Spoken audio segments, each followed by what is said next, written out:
Hello and welcome to the course How do you keep the important things on your computer safe? The computer accompanies us in our daily activities, whether it is at work or at home. The use of the computer is accompanied by many activities such as working on programs such as Office, which include Word, Excel, PowerPoint, and Outlook, as emails. In addition, the computer is used by us for surfing the internet in browsers such as Explorer, Chrome, Firefox, and others. On the internet, we conduct conversations and chats in programs such as Skype, Facebook, and others. The computer stores a lot of information in it, like files, photos, documents, important emails, family videos, and more. Over the years, computers have been attacked by various viruses, starting with viruses that delete the content of the disk or physically damage the computer. In recent years, there is a growing trend of attacks and viruses whose purpose is to extort money, and what they do is to encrypt all the information on the computer and demand a ransom. If the amount is not paid, the files will remain locked or will be permanently deleted. The problem with ransomware is that it is impossible to recover data, and even if it is possible to restore in one way or another, the restoration will be at the level of a file, something that will take a lot of time and cost a lot of money. So what do you do, and how can you protect the important things you have on your computer? First, you need to install a good antivirus such as ESET Node 32 or ESET Security, and make sure it is updated. Antivirus programs do not prevent the attacks in 100%, but they do help prevent the infections in most cases. Make sure to update your computer and especially your operating system with regular updates. All companies that develop software send updates from time to time that are supposed to block all kinds of loopholes that hackers use to attack your computers.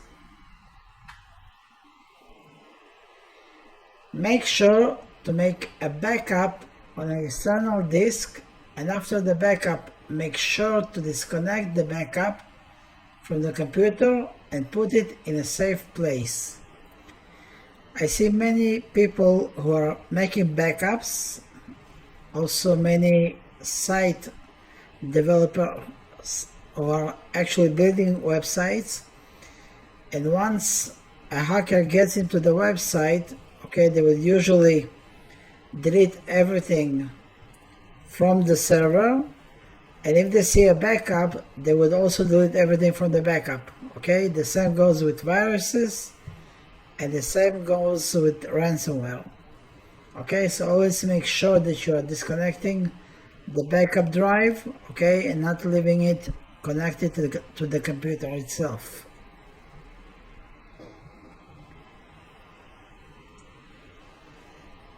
If possible, make sure to make another backup on another external disk or on a DVD in case your hard disk is damaged.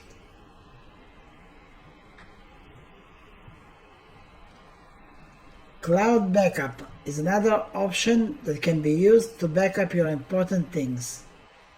It's worth remembering that with cloud backup, like everything in the cloud, you shouldn't put things you don't want to get into the wrong hands in the event of a hack into the cloud servers. When we are talking about things you don't want to go on your cloud, we are talking about things like your passport, okay, your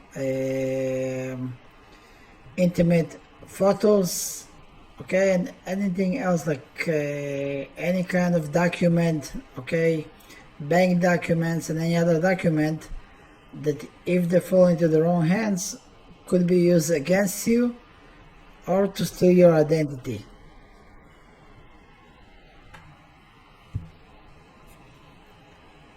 Okay, the next thing is if you receive emails with attachments, okay, and you don't know who are the people who send it to you, okay, avoid opening the attachments.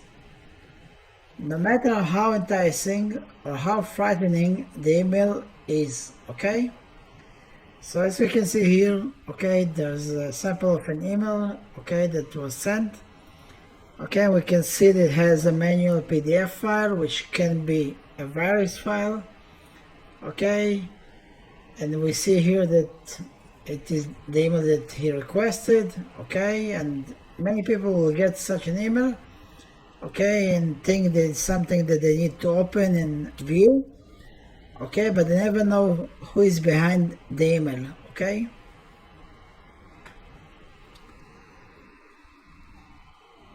So if you received an email with an attachment and you are not sure if they are safe or not, what should you do?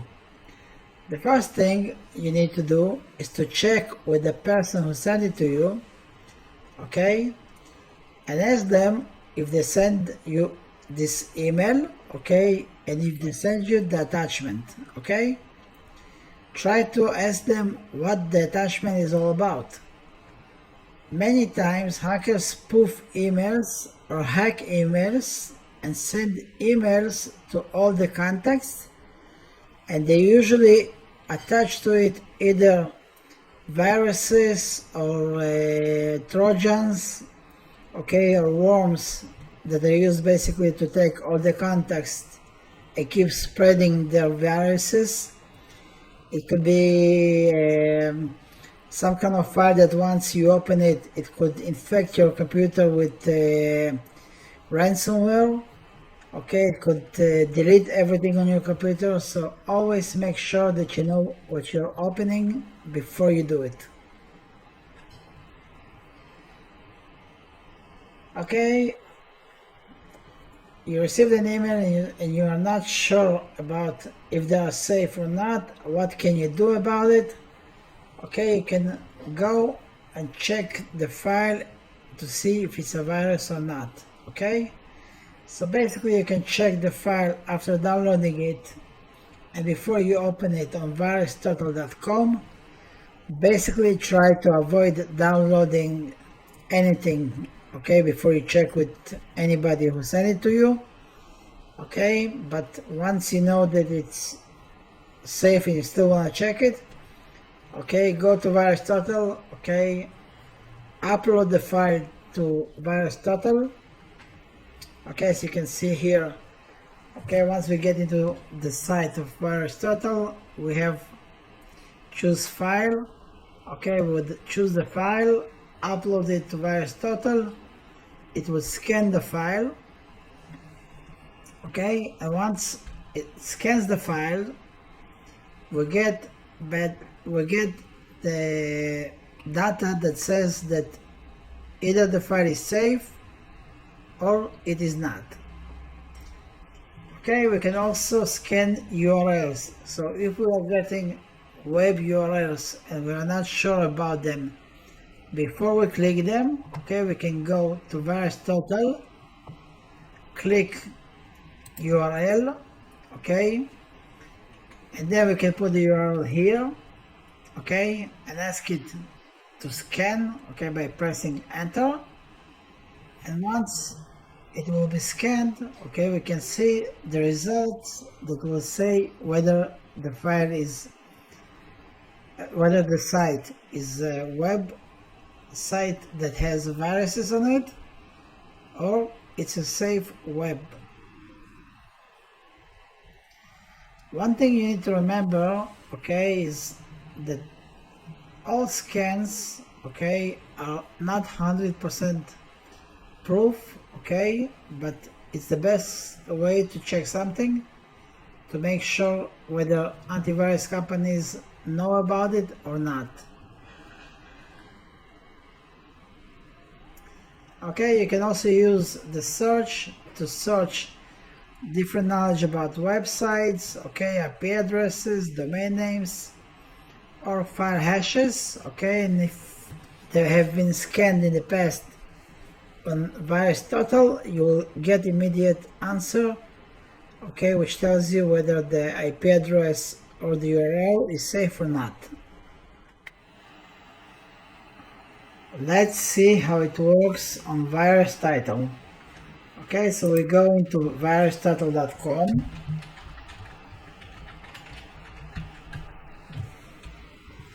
Once we are in the website, we would press choose file.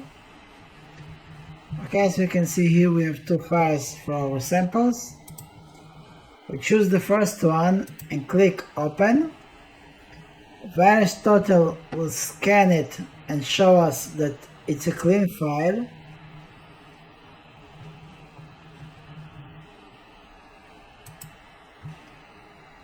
Then we can go back and choose the other file. And we can see that this file is safe as well. 60 different virus companies, as you can see here, have checked the file, and they see that the file is safe for use. We can now go back, okay, click the URL, okay, and to see how it works, we're going to take one of the URLs of virus infected websites. Okay, let's take this one. We'll paste it here, and we'll click enter, and we can see that 5 security vendors flag this URL as malicious.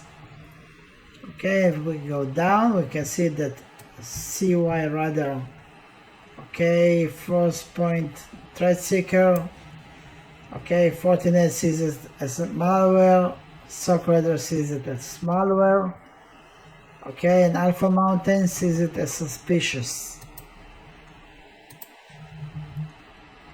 Let's grab another one.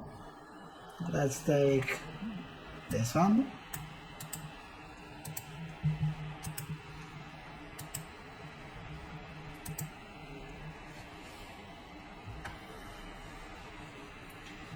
And as we can see here, 8 security vendors flag this URL as malicious.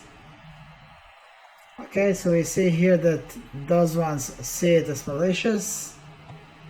Okay, and Sophos sees it as malware. Okay, that way we can always check out the links that we are getting before we are actually clicking on them. Okay, it's very important to check those URLs, okay, to avoid getting into websites that are either phishing or malware or malicious.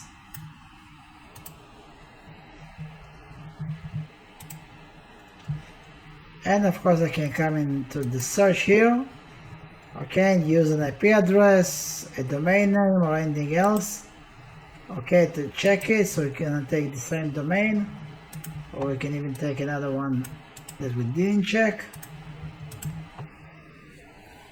Okay, we can also check it from here. Okay, we can see that 9 security vendors flag this.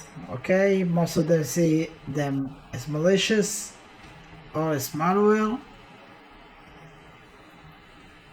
So it's a great way to check every link that you're getting to make sure that there are no malicious websites or phishing attacks that are trying to be used against you.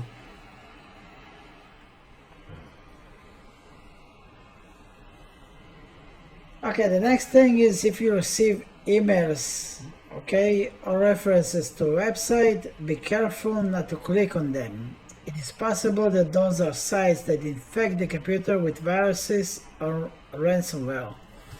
Okay, as you can see here in the example, okay, we have an email and we have a link here, okay, and if I click this link, okay, it could be a malicious link which can infect my computer.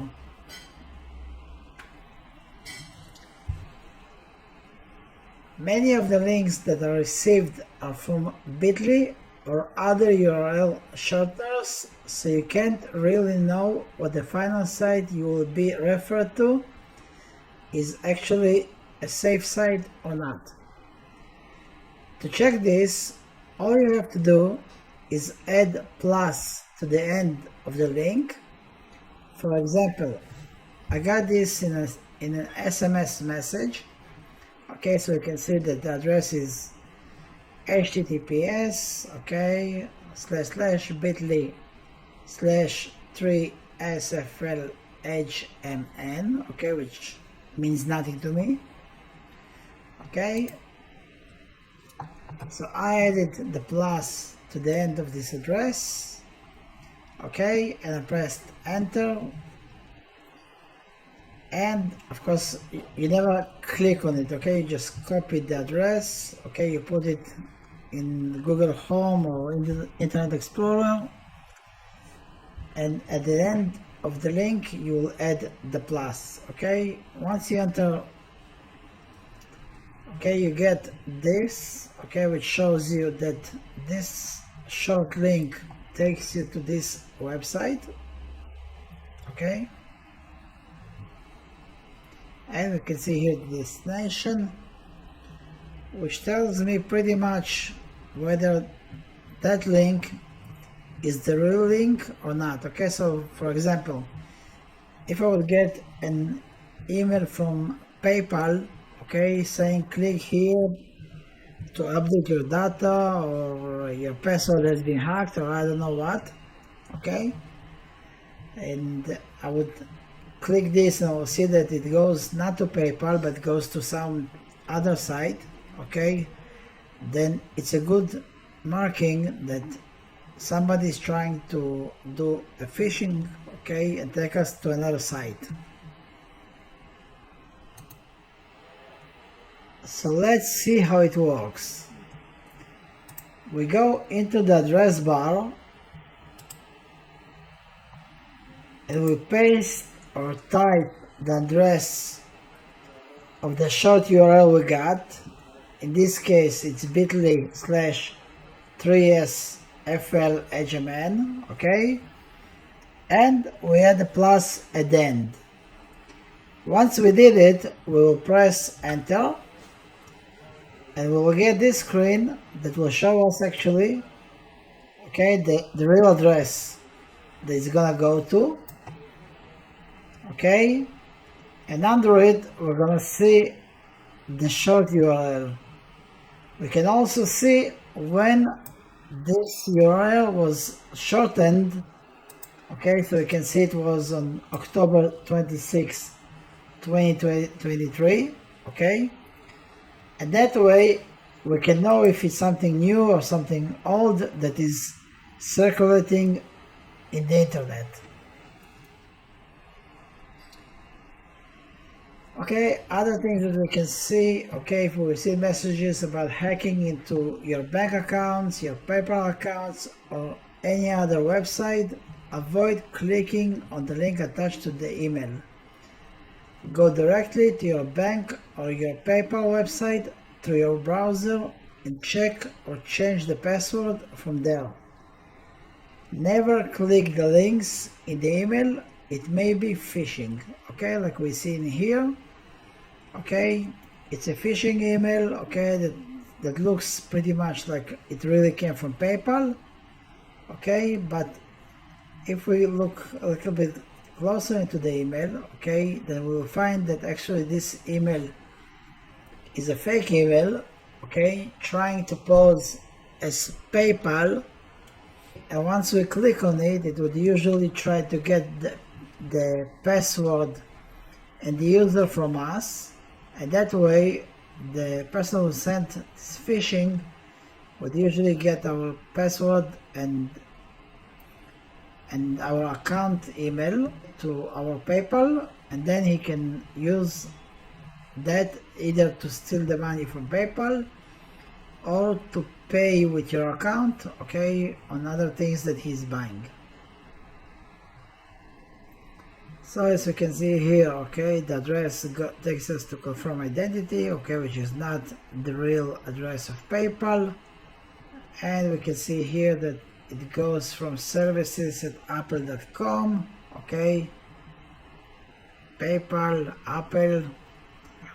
Pretty easy to see that this is actually a fake email, okay, but they're trying to make people get scared by placing something like this. You see here that they say, notice your account on PayPal has been limited, okay? So many people that have PayPal account, especially if it's a PayPal account that they're getting paid on, okay, they would usually get scared, okay, they will go and try to see what happened, and in that way they will give away their passwords and their email to their PayPal account.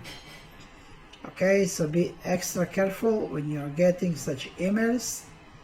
Okay, never click on them, always go to the real site, okay, and check there whether your account has been really hacked, okay, or anything else. You would usually go into your account, okay, and you will see the different emails in there, okay, and if there's any problem in there, you will immediately know about it.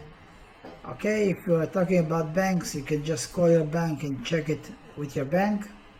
Here we can see the email a lot bigger, okay, so once again, your account has been limited, okay, we can see that the email is supposed to come from PayPal, okay, but we see that the email comes from service at apple.com, okay, which doesn't have anything to do with that.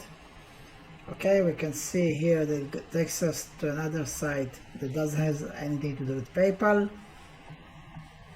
If possible, install an uninterruptible power supply and lighting protector that will keep the computer from falling during a power outage and causing a malfunction in the operating system, or worse, will damage the settings of the hard disk and may cause the hard disk not to be recognized, and it will be necessary to format it and thus lose all the information and software on the hard disk.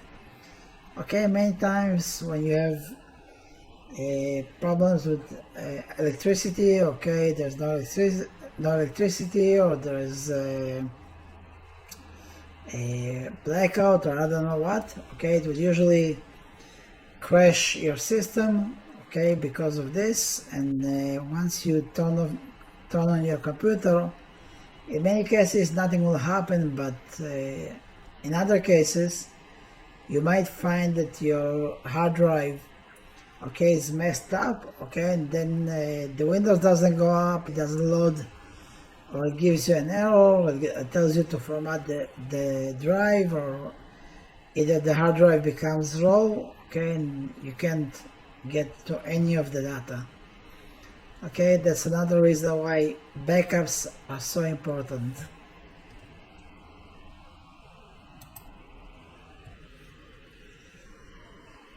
If you use remote control softwares such as TeamViewer, Amy, or any other remote control software, you should turn it off at the end of the use and not leave it open.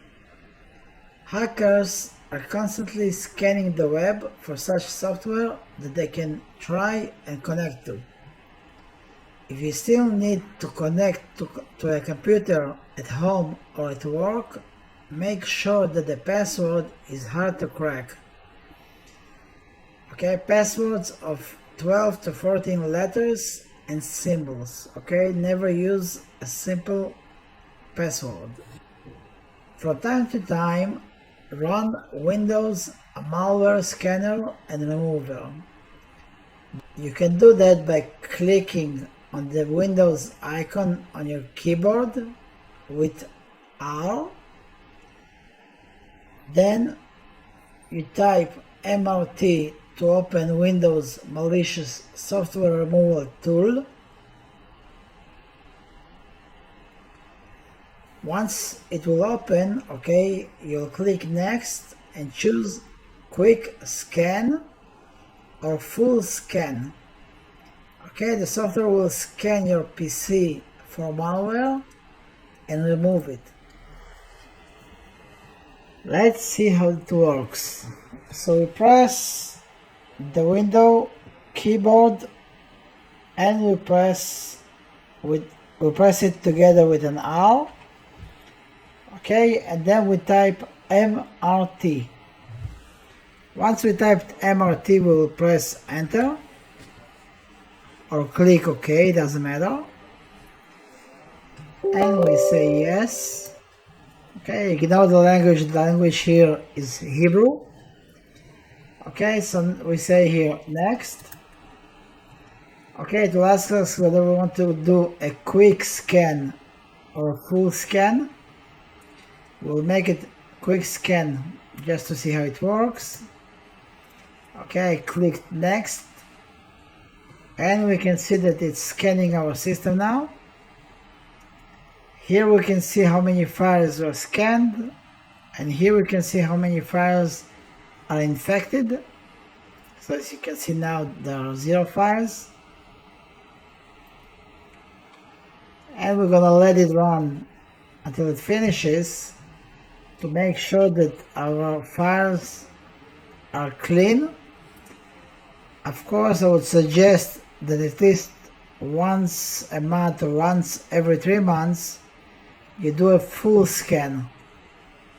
Okay, so we can see here, okay, that it finished the scanning after about 10 minutes and it didn't recognize any malware in our system. Okay, now we can click finish and we know that our system is clean. Move it. Adhering to those rules will help you keep your information for many years to come and will prevent you from spending unnecessarily on ransom or expensive recovery in an emergency. Thank you for attending this free course. See you in our next courses.